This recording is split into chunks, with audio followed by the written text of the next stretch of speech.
Nongeye kubaha ikaze nshuti bakuzi ba Pilot News TV aho muherereye ku isi hose, aho nkomeje kugenda bagezaho amakuru menshi agiye atandukanye.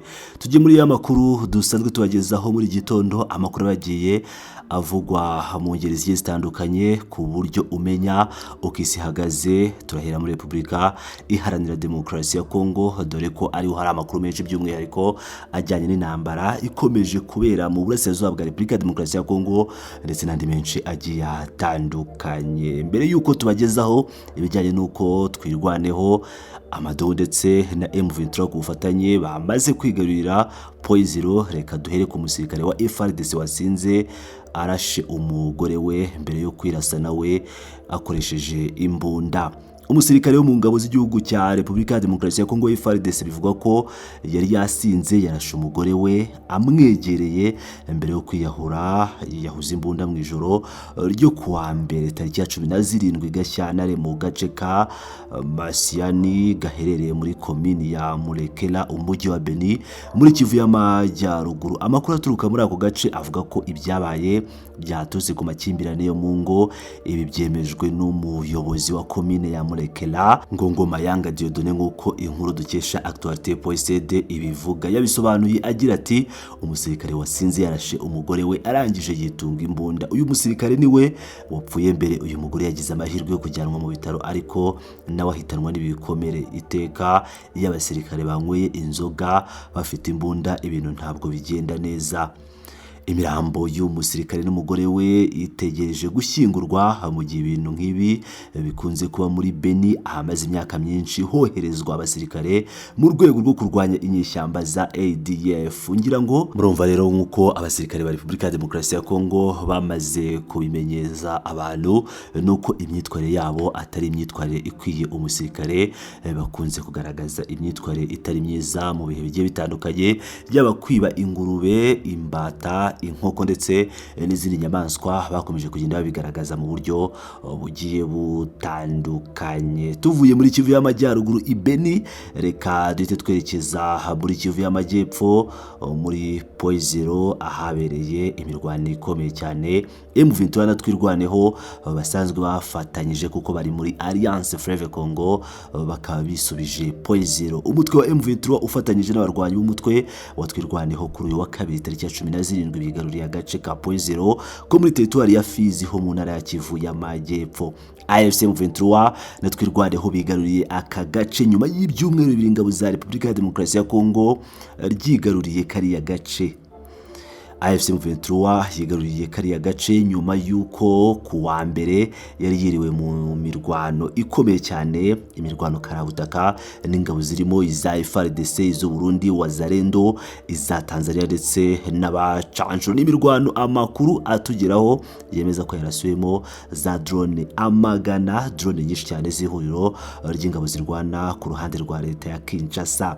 Ni ibintu rero bikomeye cyane nk'uko twabibabwiye. Imirwano iri kubera muri Repubulika ya Demokarasi ya Kongo ikomeje kugaragaza ubushobozi mu bijyanye na tekinoloji, aho tekinoloji ikomeje kugenda yiganza mu buryo bukomeye cyane, yaba ku ruhande rwa leta ndetse no ku ruhande rwa AFC M23. Ni ibintu rero bikomeje kugenda biranga iyi mirwano ku buryo budasanzwe. Ku bindi bijyanye n'ikoranabuhanga, interinete ndetse na connection isanzwe yo guhamagara bikaba byagarutse mu bice bigenzurwa na AFC M23. Iyi ni inkuru nziza. Serivisi zo guhamagara kuri telefone na internet zasubijweho muri teritwari ya Masisi nyuma y'iminsi myinshi zikuweho, bikagira ingaruka kuri Rucuru no mu bindi bice byo muri Kivu y'Amajyaruguru na Warikare. Nyuma y'ukwezi izi serivisi zihagaritswe, imiyoboro ya Airtel, Orange na Africell yasubijweho mu ijoro ryo kuwa mbere tariki ya 16 Gashyantare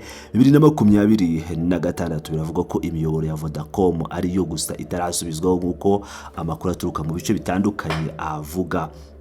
Imiyoboro ya telefone na internet yasubiyeho nyuma y'amasaha 24. Guverineri wa Kivu y'Amajyaruguru Musanga Elasto asezeranyije abaturage bo muri Kichanga ko imiyoboro y'itumanaho isubizwaho vuba na bwangu nk'uko bitangazwa na Kivu Morning Post. Abayobozi muri Alliance Fleuve Congo M23 bakaba bashinje guverinoma ya Kinshasa kuba inyuma y'ihungabana ry'izi serivisi. Ni ibintu bakomeje kugenda n'ubundi bagaragaza mu minsi yashize.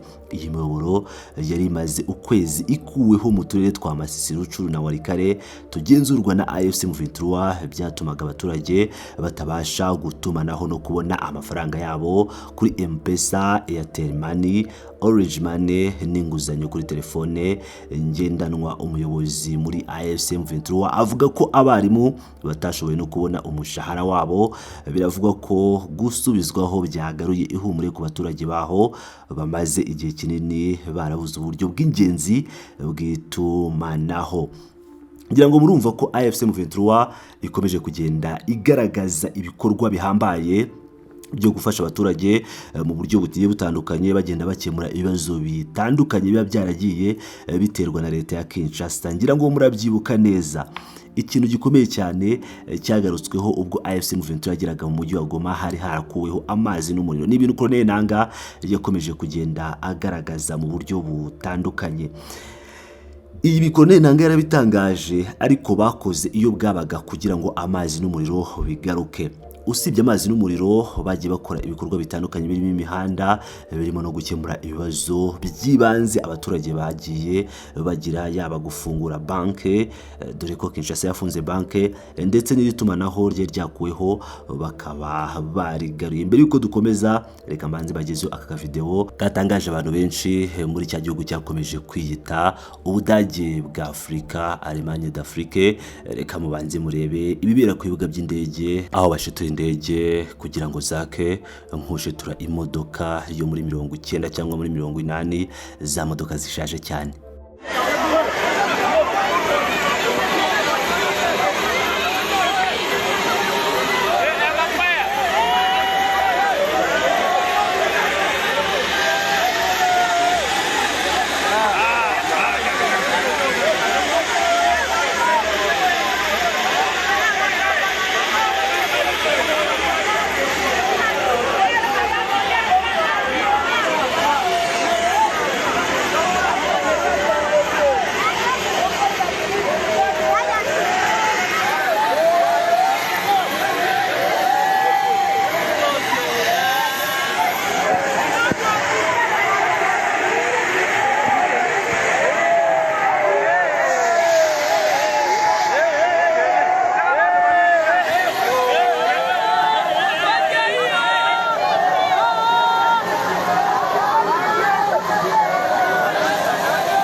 Twerekeje mu gihugu cy'u Rwanda, inkuru ibabaje cyane itugeraho mu karere ka Burera nuko abasore babiri bishe umuntu bamuziza kuryamana na mushiki wabo. Abasore babiri bo mu karere ka Burera mu murenge wa Cyanika bakubise Nteziyaremye Adrien baramwica bamuziza kuryamana na mushiki wabo w'imyaka 25.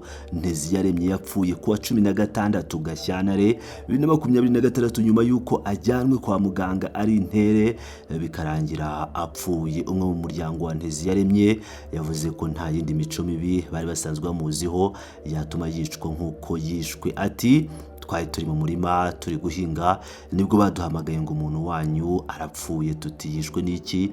Bati bamugiriye nabi, bamuhamagaye bamujyana ahantu mu rugo, bamugejejeyo bamwinjiza mu nzu baramukubita paka bamwishe. Umunyamabanga nshingwabikorwa w'umurenge wa Cyanika Sebagabo Prince yabwiye TV1 ko bikekwa ko Nteziyaremye yishwe n'inkoni yakubiswe nyuma yuko afatiwe mu rugo rw'abandi asambana n'umukobwa wabo w'imyaka 25. Ati uwo muhungu wapfuye asanzwe ari inshuti y'uwo mukobwa, basambana bisanzwe. Agiyeyo noneho bararyamana, basaza be bamenya ko ariho ari, barabakomangira batangira kumukubita. Yajyanwe kwa muganga ariko mu rukerera arapfa. Uyu muyobozi yavuze ko abo basore babiri, umwe yahise atabwa muri yombi, undi agatoroka, ndetse n'umukobwa bivuga ko yasambanyijwe akaba ari mu maboko ya polisi. Abaturage babonye ibyabaye bavuga ko uyu musore yari yakubiswe bikabije kuko yari afite ibikomere mu maso ndetse ataka cyane ko ababara mu nda ndetse aruka amaraso gusa. Itegeko riteganya ko iyo gukubita cyangwa gukomeretsa byateye ziteye urupfu, abahanwe n'icyaha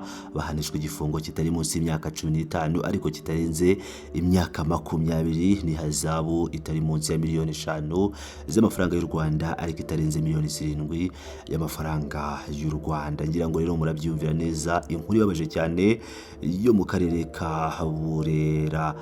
Dukomeje rero mu yandi makuru akomeje kugenda asakara hirya no hino ku isi, reka twerekeze mu Burundi aho Sindimwo wabaye Vice President w'u Burundi atumva impamvu u Rwanda rusabwa gukuraho ingamba z'ubwirinzi. Gaston Sindimwo wabaye Vice President w'u Burundi kuva muri 2015 kugeza muri 2020 yagaragaje ko bitumvikana ko u Rwanda rukomeza gusabwa gukuraho ingamba z'ubwirinzi kandi rugaragaza ko hari ikibazo kibangamiye umutekano warwo gituruka mu burasirazuba bwa Repubulika ya Demokarasi ya Kongo. Mu kiganiro yagiriye ku muyoboro wa YouTube wa Africa TV, Sindimwo yagaragaje ko abasaba u Rwanda gukuraho ingamba z'ubwirinzi rwashyize ku mupaka bashobora kuba bafite umugambi wo kurutera. Yagize ati, wowe uje kumbwira ngo nkureho ingamba z'ubwirinzi wanjye ushaka iki? Ushaka kuntera? Ari amasezerano ya Washington kuri njyewe nta kirimo nshingiye ku makimbirane ari muri Repubulika Iharanira Demokarasi ya Kongo.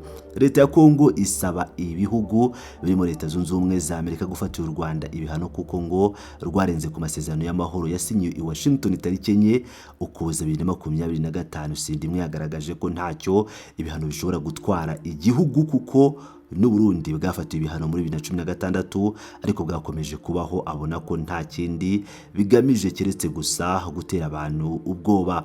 Ati, hari ibintu mpora nseka cyane, bagufatiye ibihano ngo bigende bite? Twebwe ntibadufatiye ibihano, ntitwabayeho. Ririya n'iterabwoba. Mu nama y'igihugu y'umushyikirano yabaye tariki 5 Gashyantare 2026, Perezida Paul Kagame yasobanuye ko u Rwanda rwashyize ingamba z'ubwirinzi ku mupaka kugira ngo rukumire ibitero by'umutwe w'iterabwoba wa FDLR ukorera mu burasirazuba bwa Repubulika ya Demokarasi ya Kongo. Perezida Kagame yavuze ko u Rwanda rudateze kwemera ibyatuma umutekano warwo uhungabana. Ati, ntiwandemera ibibazo ngo uze ubinyegekeho utangira untera ubwoba gute se? Ni ikintu cya buri munsi, ni ikintu gihoraho. Cyabaye ikiganiro aho gukemura ikibazo uko bikwiye. Sindimwo yashyigikiye icyemezo Perezida Kagame yafashe cyo kurinda umutekano w'Abanyarwanda kuko nta terabwoba rikwiye kubuza umuyobozi gukorera igihugu cye imirimo myiza. Ngira ngo rero murabyumvira neza Gaston Sindimwo uburyo yagaragaje ko abasaba u Rwanda gukuraho ingamba z'ubwirinzi batari kwifuriza amahoro nk'ibisanzwe. Rero ni Pilot News TV aho nkomeje kugenda bagezaho amakuru menshi agiye atandukanye. Ndakomeza kugenda mbagezaho amakuru uko amasaha agenda yicuma. Mukomeze mane nanjye wibukanda ukana subscribe niba utarayikanda.